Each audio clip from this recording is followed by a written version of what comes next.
because we all know that life is not fair nor easy, and it's also this big roller coaster ride. And so when you're flying high and you're up here, it's great, but what do you do when you're down low? And that's where gratitude really comes in, that can really help you.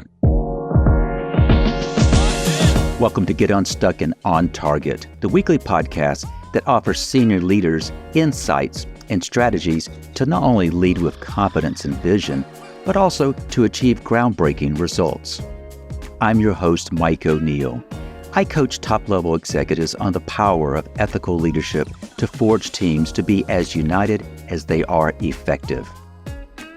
In each episode, join me for insightful conversations with leaders just like you, providing practical advice to help you get unstuck and propel you and your company forward.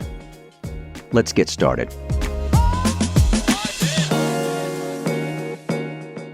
Welcome to Get Unstuck and On Target. I'm Mike O'Neill, and today we're exploring a topic that has the potential to transform both your personal life and your leadership: gratitude. I'm excited to introduce you to David George Brooke, known as That Gratitude Guy. David's journey from a corporate management to becoming a gratitude expert is not just fascinating, it's a powerful example of how shifting our perspective can lead to remarkable change. In my work as an executive coach, I've seen firsthand how cultivating gratitude can be a game changer for leaders. It's more than just expressing thanks. It's about developing a mindset that enhances resilience, it improves decision-making, and it strengthens team connections. During our conversation, David will share practical strategies for incorporating gratitude into your daily life and leadership approach. We'll explore the impact of gratitude journaling and how expressing appreciation can transform workplace dynamics. Here's a small challenge as you listen. Pay attention to how David demonstrates active listening throughout our discussion. It's a crucial leadership skill that ties directly into practicing gratitude. Are you ready to discover how gratitude can elevate your life and leadership? Let's dive in with David George Brooke and unlock the power of appreciation. Joining me is David George Brooke, known as That Gratitude Guy. In a world where negativity often dominates headlines, David's message of gratitude is more important than ever. David's an accomplished speaker, coach, and best-selling author with over 30 years of corporate management experience, including as a former Nordstrom store manager. He has become an expert in gratitude. Brooke is the author of several books, including 6-Word Lessons to Embrace Gratitude. He has delivered over 850 speeches and workshops, including more than 150 virtual presentations in the last 18 months alone. As a YouTube influencer, Brooke has created over 2,300 gratitude videos, reaching thousands. He frequently travels to share his message, and he lives in Renton, Washington. Welcome, David George Brooke. Thank you, Mike O'Neill. Great to be here. I always think, who wrote that introduction? Oh, wow. Was that really true? So thank you for that nice introduction. Well, it's so easy to introduce you because I've had opportunity to get to know you. So this is not the first time we've had a chance to chat. I very much would love to spend time with you understanding what you mean with how gratitude can really change your life. Right. Absolutely. And I think the thing is that gratitude, I have a couple of key sayings: an attitude of gratitude people have heard, a gratitude mindset. One of my favorite sayings is gratitude turns what you have into enough. And so it really comes down to a mindset and how you approach life. And, you know, one of the ones it's been around for years, but I love it, the glass half full versus the glass half empty. I choose to look at it as half full. I had a father that looked at it half empty. I've had many negative friends that are no longer friends of mine, or maybe they're now acquaintances or whatever, because I just don't subscribe to that type of mindset. But it could just help you so much. And we'll talk a little bit later about the gratitude journal. And that's a really kind of a centerpiece of what I talk about, because there's this power in writing things down. And I'm so grateful to Mike O'Neill for inviting me to the podcast and how it centers and plants in your brain and so forth. But when we think about people that are in a good mood or a bad mood, or one of the terms I liked, somebody said recently, said, you're kind of a high functioning individual. And I thought, oh, that's nice, especially as I get into my later years here. But it's so powerful. And I alluded to this earlier about how when you can impact people's lives, and it's interesting. Somebody said, they asked me one day, how do you define success? And I went, well, I said, I would break it down into personally and professionally. And personally is the success of my two sons. I have a 40-year-old son and a 30-year-old son, and I call them my rock star sons because they're just off the charts with jobs on the side. And one's getting married, one's already married with two, and now a third grandchild to come and so forth. But professionally, I rate my success on how many lives I get to change in any given week. And that comes down to video comments, notes, cards, texts, voicemails, calls, all that type of thing. When people say you changed my life, and all I did is expose them to this attitude of gratitude. And I think that's why I'm so passionate about it, because it's a lifestyle. It's a mindset that can get you on the right track, because we all know that life is not fair nor easy. And it's also this big roller coaster ride. And so when you're flying high and you're up here, it's great. But what do you do when you're down low? And that's where gratitude really comes in, that can really help you. David, you mentioned that you are out there in so many different platforms. When you're recording a YouTube video, it's you recording and it goes out. You're not quite sure how it's going to receive unless you get comments. Right. You shared right before we hit the record button that just yesterday you spoke to a large group. Right. As a public speaker, let's talk about that just a little bit. When you're getting in front of a group, what does that do to you personally when you are given that opportunity to speak to perhaps hundreds of people at one time? Sure. And well, one of the things, Mike, is that back during the pandemic, we all went through that. And so there was a lot of difficult times for people. So I switched over to Zoom and did about 75 or 100 video calls, or Zoom calls rather, on gratitude during the pandemic. It was tough as we were all adjusting to that. So now I'm getting back in front of the audiences again. And it's really great because Zoom is fantastic, but you got these little postage size stamp size pictures of people, and that's all you've got. And you just can't make the same eye contact. And even when I was doing those, I was doing, give me a thumbs up, give me 2 thumbs up, give me a high five. And you're trying to get people involved because there's in their bedrooms or their offices or wherever they are. So, but you used yesterday as an example. The thing that's so neat about it, there's nothing quite like being in front of a live audience. And I remember years ago watching some of these famous movie stars be on Johnny Carson or whatever the thing was, the night show later at night. And they'd say they're going to go do Broadway plays. And they said, well, they just couldn't wait to get back in front of a live audience. And it didn't really occur to me at the time. And I realized later, well, of course, when you're making a movie, it's a couple of actors or actresses in front of a camera, and directors and film guys, sound guys, all kind of thing. There's no audience there. Mm-hmm. And you can say something funny or clever. Nobody's laughing, because it's all recorded. But to get in front of a live audience is just the best. And so coming on the heels of that yesterday, not only the experience of watching all these people, not so much hang on every word, but really paying attention, and you can see, because I have a handout for all these people where they had different little forms they filled out and things they do. So it was very interactive. It wasn't just me talking for an hour, 45, almost 2 hours. And so they're doing things and write down the things you're most grateful for. And then the association evaluator, who should you associate with more? Who should you associate with less? So there's all those things going on. And so the more interactive it is, the more it plants in their brain.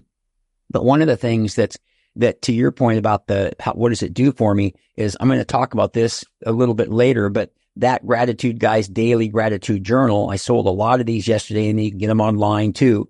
And there's a little saying in the front of this that says, and I just mentioned this when I'm grateful to Mike O'Neill, if you think about it, it's like a dream. If you talk about it, it inspires you. But if you write about it, it empowers you. So when I'm writing that in my brain, I will write that tomorrow when I'm going to write the highlight of my day. One of my highlights will be having the podcast with Mike O'Neill in the paper with the pen, and it's going to be recorded. And so one of the things that's in the journal, if we have time, I'll go through the template possibly, but is what I call your daily number. And 10 is your best day ever, and 1 is a terrible day. So you kind of rate yourself. And so I tell the people, they did this yesterday, is that maybe you're 7.5 or 8. You're doing pretty good.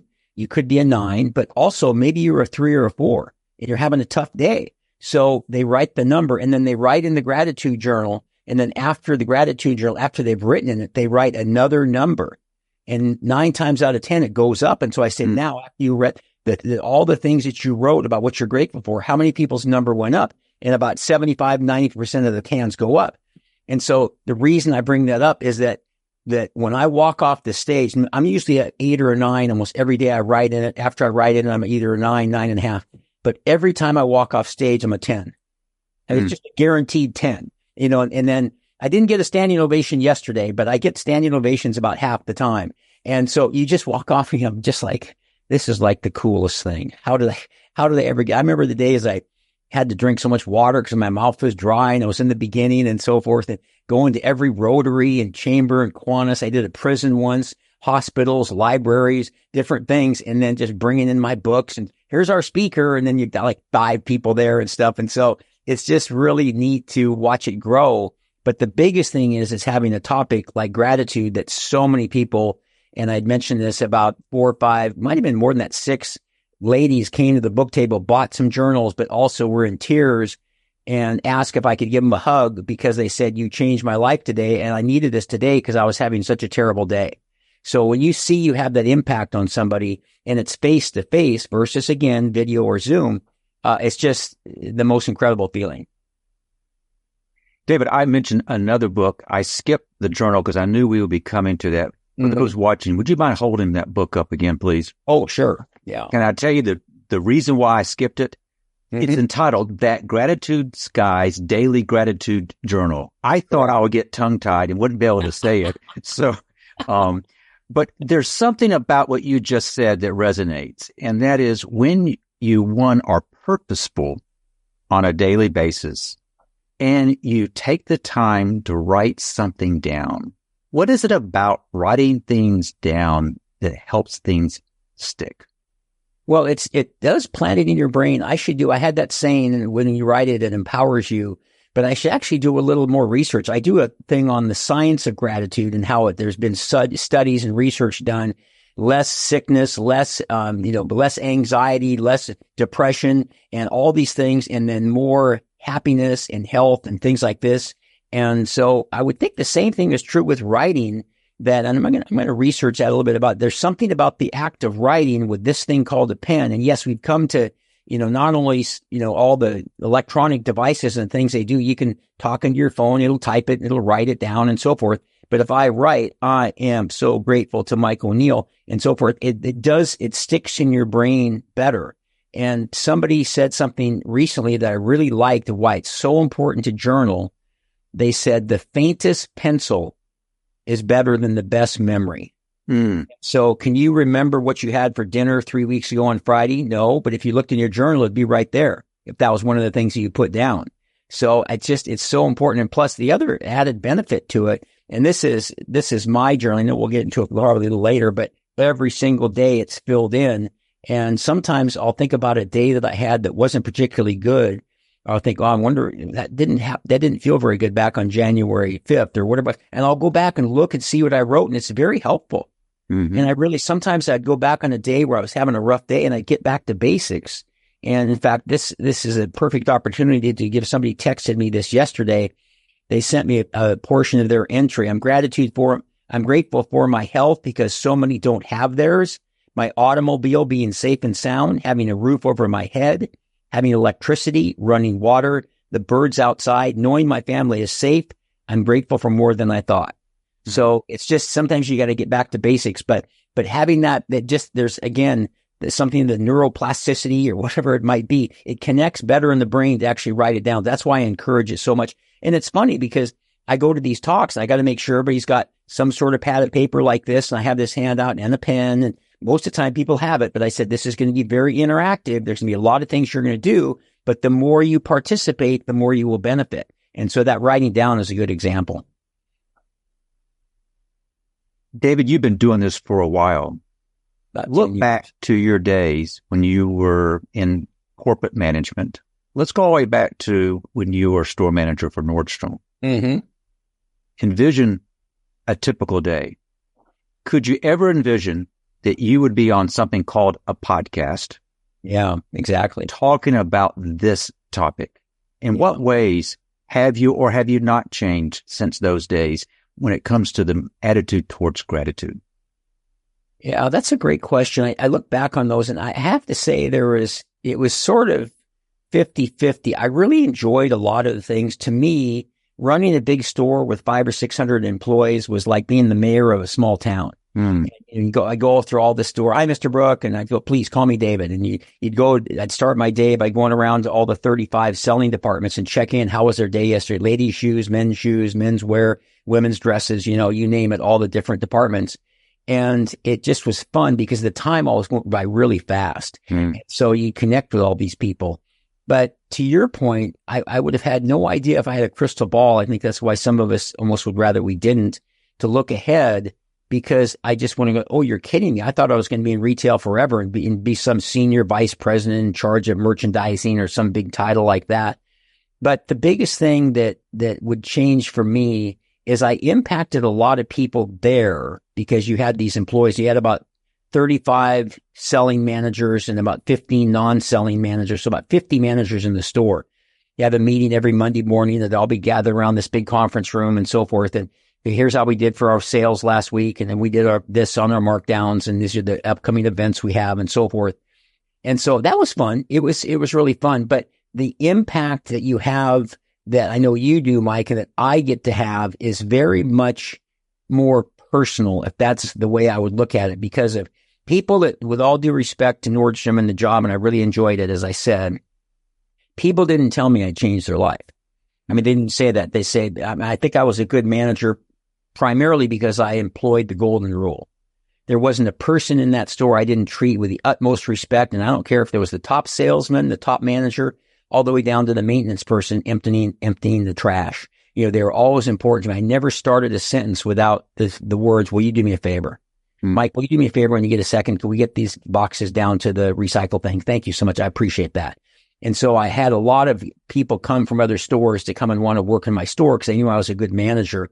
But even with that said, what I do now is so personal because at the risk of sounding overly dramatic, sometimes it's kind of a matter of life and death. I mean, people that are, the people that have anxiety and get depression and then suicidal ideation and things like that. I mean, that's down a tough path. And so when somebody says, I'm going to start writing in this gratitude journal every day, and I really appreciate it. And one of the big things somebody taught me once is when you're signing books and, to Mike O'Neill and gratefully and be grateful every day, David Brooke. And, I would try to sign and talk to people at the same time, and it just doesn't work. You have, because you're kind of thinking about what you're writing. Otherwise, so I would say before I start signing, what's your name? Mike O'Neill. Okay, Mike, what was your biggest takeaway? And so then they're saying what it is. Now you can listen and you can write at the same time. That works, but you can't write and talk at the same time. So I got really used to hearing what that takeaway was. And it was invariably two things, which were really interesting about how I do talking, because I don't do PowerPoint. I'm just not a fan of PowerPoint. There was a couple yesterday that were good, but then they had problems with the slide and then you couldn't see it. And it's just, man, the momentum. And it was interesting because my almost 2 hours, I cut out some material. I couldn't get it all in, and it went by. It felt like 15 minutes, and it was an hour 50. I think is actually what it was. But what's interesting is the comments when I'd say, what was your biggest takeaway, were invariably one of the stories I told in my life that illustrate a point, or one of the activities that they did on the paper. I really liked the red paper thing where we tore it up at the end. And so that was my favorite of all the ones you did. And I liked the one where you had, where we write our sort of our daily number and then write the three things and what our number was after that. And they'd go into it. So it told me, just as I think as far as a tip to speakers or would-be speakers, how important it is to use your stories and how important it is to use activities or exercises. So it's back to the question. Nordstrom was great, but I just never imagined I'd have this kind of impact with people. I just never could imagine. I'm happy for you, and I'm happy for those who've had opportunity to experience you in that setting. Thank you. We started this conversation about how gratitude can change your life, mindful that our listeners are leaders. They're responsible for those who report to them. In what ways would you encourage leaders to embrace gratitude as a leadership quality? I think gratitude as a leadership quality is part of kind of a formula, but I think also possibly something that's even ahead of that. And I guess it could be included with the gratitude journal as an example. But I've said raising two children, my sons were 4 and 14 when my wife died. and she was 38 years old, a very tragic event. And it was really tough to bounce back from that. And I raised them on my own. But I've often said, as a leader, managing people and raising children both require the number one skill set is you better darn well set a good example. And so my sons, as I've said many times, I never had to go, I'm smoking, but I don't want to see you smoking. It just doesn't work. You have to set the example. And so now I can knock on wood, but at 30 and 40, as I said, my rock star sons, it worked out pretty well considering they lost their mother at such a young age. But in the leadership thing, so I think it starts with the example that they set. And then gratitude can be a piece of that too. So if they're grateful and then the managers see them as the leader, below that leader, they see them saying, well, that's okay. We'll get him. He didn't have a good day today, but we'll have another good day tomorrow because we had an ad coming out and pointing out the good things. And I think that kind of thing. And it always surprised me. The golden rule, most people know about, treat others as you would be treated. But I was always shocked, not often, but enough of the time that people wouldn't understand the concept of the golden rule. And I'd go into some department and they're madly putting away stock and there's boxes and everything and, flying around and they're trying to get ready for the store to open and so forth. And I go, where's your manager? He's up in the coffee shop. What? And so I go up to the coffee shop. What are you doing up here? I said, they're trying to put all the stock away. We need to get ready for the day. He goes, well, I figured they can do it. I'm up here having coffee. And I said, well, do you think that's a very good example? And he says, well, I'm the manager. I started like, oh, okay. I guess that makes it okay. That's just like you better not smoke, but I'm smoking. So as a leader, you want to set the great example. Yes, use gratitude, and more than anything else, be the example. And what is it, Gandhi? Be the change you want to see or something like that. But be the example, and people will follow you because people do what you do. They don't necessarily do what you say. So I think those are really good keys to making a good leader. If you were to summarize, and this is an unfair question, but I want to ask it nonetheless. If we were to kind of peel back a layer of gratitude to the essence, the messages that you try to get across in your videos, in your books, in your speaking, what are those key things that you really want to make sure that our listeners get? Absolutely. I mentioned earlier, one of my sayings is gratitude turns what you have into enough. It kind of gives you, it's like, if you don't do that, if you're always trying to chase the bigger car, the better boat, the better house, you're like a cat chasing its tail. And I just think it's so important to understand the example you said, as we just said, and to really use a gratitude journal as an example, because that's that. If you think about it, it's like a dream. If you talk about it, it inspires you. If you write about it, it empowers you. But I think there's something about this example that you can do where you have this journal and you can follow through. And people will say sometimes, one of my last comments will be, would you have any final thoughts? And one of the things I'll say is, you know what? Give it a try. At least try it. Will you do me that favor? Well, how about this? How about something as basic as just every day, just write down one thing you're grateful for? Let's start with that. And then maybe then the next day or two after, you can do a sentence, and then maybe a couple of sentences. Well, I just don't have the time to write. Oh, you don't have the time to be grateful? You don't have time to think about all your blessings and abundance? Oh, okay. But then eventually, because this, I keep referencing the journal, I've timed it a million times. It's 5 to 6 minutes. That's it. And the other day I had to show you how powerful it is too, I had kind of was having a tough day. It was about a week and a half ago, and I keep it right over here to my right on a file. And I reread it at 3 p.m, and it made me feel better because I normally write about 7 or 7:30 in the morning as part of my power hour. And somebody once told me it's better to do less than you wanted to than nothing at all, or less than you'd hoped for. So again, one word, one sentence, 2 sentences, something, try it. Because one of my pet peeves sounds a bit negative, but I have such a hard time. And a lot of my friends that were this way, people I knew are now my acquaintances, people that complain and do nothing about it. So if they were saying they're having a tough, I used to say about these fraternity brothers would call me because I'm a pretty high energy guy. And they say, I need a dose of the Brooker. They used to call me the Brooker in college. And so now I ask them, they call me, I need a dose. Do you have a second? I said, let me ask you something. Have you written in your gratitude journal? They say no. So I just take the phone. I just hang up on it. I just hit the hang up button. And so they go, like 10 seconds later, they call back and he goes, I think we got cut off. No, we didn't. I hung up on you. Write in your journal and then call me if you need some help. I'll be the training wheels, but I'm not going to pedal your bike, for gosh sakes. You got to take some responsibility here. Yeah, David, one reason I'm drawn to you, and I'm sure others are, is this topic could be viewed by some as a little kind of woo-woo. Oh, absolutely. And there's just a kind of a directness about you. You just don't fluff it up. And I find that refreshing. Do me a favor. Think about a time where perhaps you or someone you know got stuck. And when that happened, what did it take to get unstuck? Well, another great question. And I would go back to just yesterday, this one girl, her name was Kelly.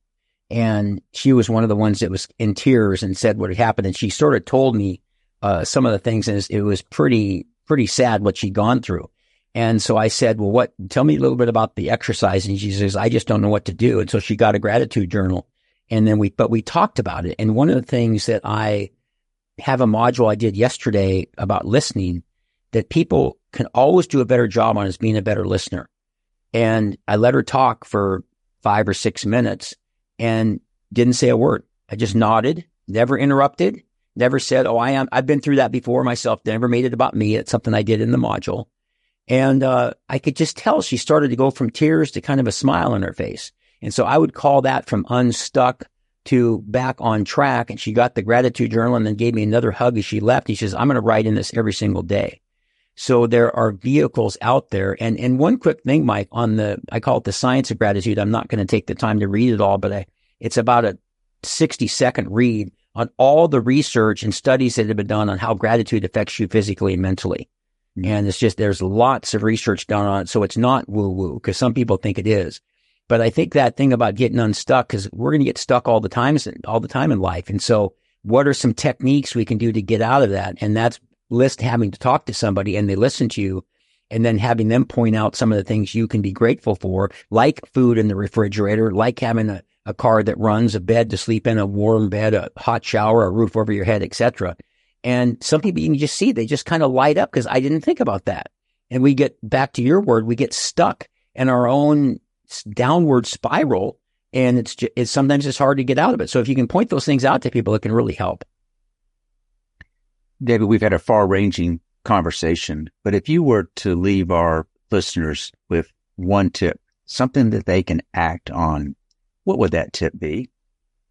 Probably isn't going to surprise you. Get a gratitude journal. I mean, I've got the sayings like gratitude turns what you haven't do enough. I've said this a few times and so forth, but I just urge people to try one and see what happens, because to me, it's ultimately, I was watching a video the other day and the guy was talking about, and I kind of agreed on how much we need to understand, not in a negative way, but most people their concern is themselves. It's kind of self-preservation, and they don't really give a darn about you and me. I mean, we think they do, and sometimes they do, but a lot of times they don't.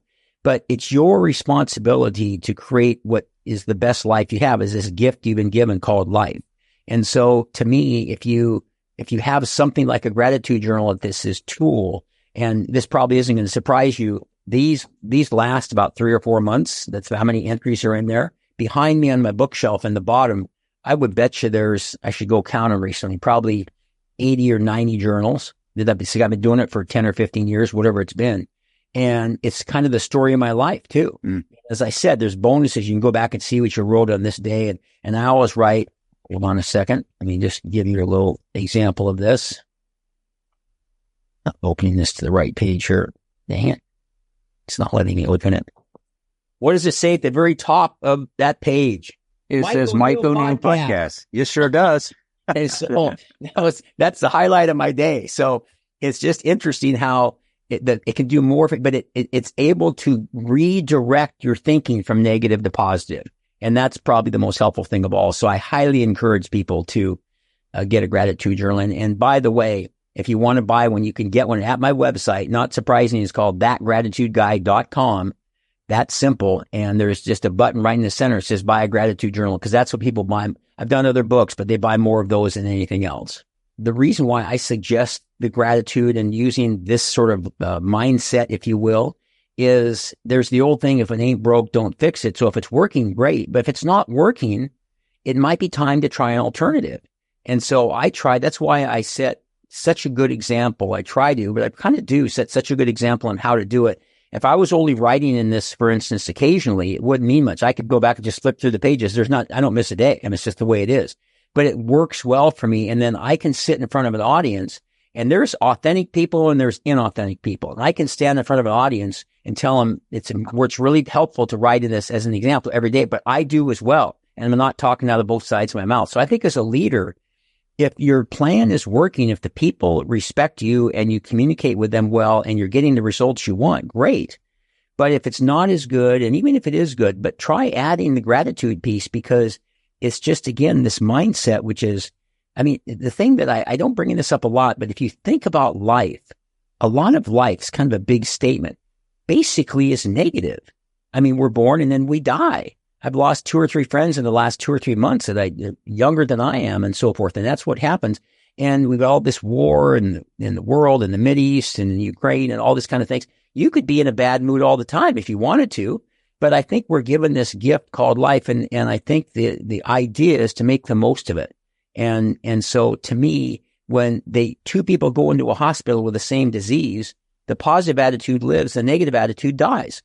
So it's something that can affect your health, as I mentioned earlier, but it's a lot more fun to have those kind of conversations where you're talking about all the good things that are in your life as opposed to the bad things. So it's just, I just think it's a tremendous mindset to have, and it can help whether it's leaders or everyday people. It's just so important to use that because it can really help you have a better life.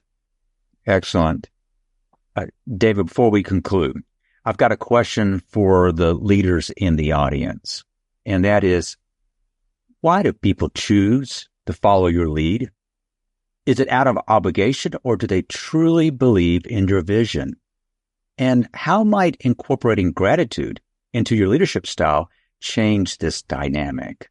Is it true for you that leadership thrives on clarity, competence, and appreciation? Because it's really not just about holding authority. It's about creating practical solutions that drive real bottom line results while valuing your team. Listeners know I'm an executive coach. I help leaders achieve that bottom line impact. And how do I do that? It's by listening. I hope that what you've heard today is the indication of, if we all would just listen more, if we all just go about what we're trying to do with an attitude of gratitude and be mindful that this doesn't just happen. It has to be a developed practice. Right. David George, your insights, they have been very, very, very valuable. Thank you for joining us. Thank you. Thank you, Mike. It was great. I really appreciate your time and your audience and all. Thank you so much for inviting me. Now, if folks want to engage with you further, what's the best way for them to reach out to you? The best way, 2 things. The website is thatgratitudeguy.com. And then my email is david@thatgratitudeguy.com. And you can also, a lot of people like to subscribe to my channel on YouTube. I have 20,000 subscribers, and it's David George Brooke, just those 3 words. And you can go there and subscribe to it. That's another way, because you get a video every single day. And of course, not surprisingly, it's about gratitude. So there's that a way as well. But the website is where you can get the journal too. On there, right in the center, there's a button that takes you right to the journal. Thank you, David. I want to also offer a big thank you to our subscribers for tuning in. And I hope that today's discussion has provided you with some insights that'll help you get unstuck and on target. Thank you for joining us for this episode of Get Unstuck and On Target. I hope you've gained insights to help you lead with confidence and drive your organization forward. Remember, at Bench Builders, we're committed to your success, your leadership excellence, and your strategic growth.